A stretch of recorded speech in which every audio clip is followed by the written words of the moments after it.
This is exactly how to connect your XPPen to your iPad. So you can see I have the XPPen here. So it's going to be quite different depending on which type of model that you actually have, but I'm going to show you a generic user manual that you can use to be able to follow along in this tutorial, depending on which type of XPPen version you have, of course. But this one is going to work for most of them right here. So firstly, we need to find a power key. So we need to find and click on the power key for about 3 to 5 seconds until our XPPen will turn on.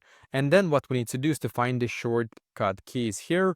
And then we need to click on one of those. So quite often it's going to be the one in the top left corner that you have to click on and hold it for also 3 to 5 seconds. So just hold it for 3 to 5 seconds. And then after that, what you need to do is that you're going to look for if any lights are actually blinking on your XPPen. If you see a blinking blue light or something in that style, that means that it has now entered pairing mode and we can proceed to the next step. So the next step is to go to your iPad here and then go into settings on your iPad and then select Bluetooth right here, as you can see. So select Bluetooth and make sure that Bluetooth here is turned on, of course, for you.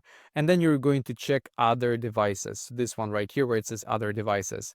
Under other devices, if you were able to put it into pairing mode, your XPPen, then you're just gonna look for it right here. It might say Deco Mini or any type of version of XPPen that you actually have, but just look for it in here and click on it and then wait a couple of seconds for it to connect. So once it's connected, then you have successfully connected your XPPen to iPad, and that is basically exactly how to do this.